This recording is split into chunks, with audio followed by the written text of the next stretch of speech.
this video, is called How It's Actually Made Rubber Bands. Let's see how rubber bands are made. The rubber band was invented in England in the I was middle expecting of the that 19th voice. century. The key to its success, I hope you're enjoying this video. of course, is flexibility. A rubber band can be stretched around items of various shapes and sizes to hold them together. So in the rubber band industry, the possibilities for expansion are numerous. Rubber bands come in handy for a whole bunch of things, whether it's acting as a binding, a snack food, or a weapon. Production of rubber bands starts with natural rubber, made from the sap of rubber trees. Natural rubber has more elasticity than the synthetic kind, which doesn't matter because synthetic rubber is cheaper, so it will always be used in production. A worker pours rubber processing oil into a kneader machine because it's so damn needy. He adds mustard and sugar for taste, while Kyle in the background looks for his lost surfboard. He forgets to unwrap the rubber's packaging as he feeds several pounds of it into the kneader machine. The rubber is, of course, naturally elastic and bounces around like an unruly 7-year-old. This process generates heat, which both softens the rubber and explains why there was a random shirtless man in the previous shot. The kneader spits out giant dough chunks. Did I miss something? I'm so The rubber sorry. is now I was depressing texting to look someone. at, so it's thrown into a smoothing machine until it transforms into a much more optimistic shape. This process is purely done to reduce suicide rates among rubber factory workers. Okay.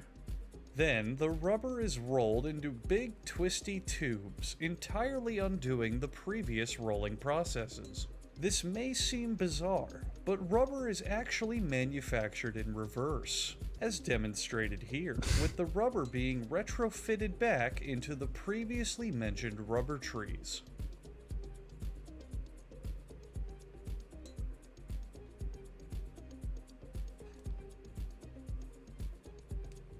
Next, these aluminum poles have arrived from a nearby factory and require a rubber coating before being sent out to distribution. This is because the poles are smart and know when it comes to the market to always wrap it before they tap it.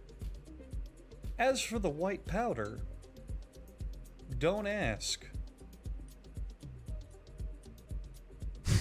Okay. The tubes are loaded into a torpedo bay both for overnight curing and to protect the factory in case of thieves.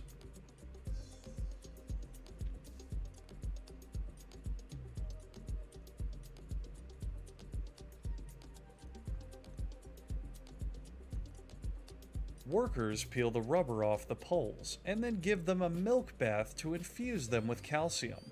Without calcium, the rubber would be too brittle for daily use, since calcium helps build strong bones.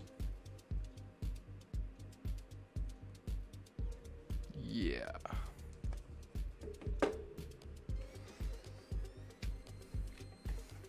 The tubes are fed into a cutting machine and...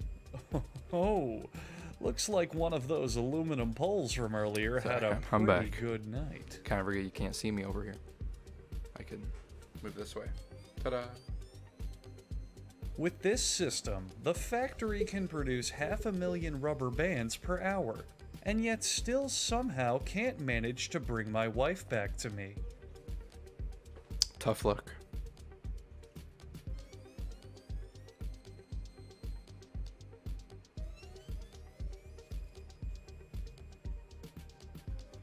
After inspection, all that's left is the credits, which signify the end of the episode, and are my cue to stop talking. Yeah.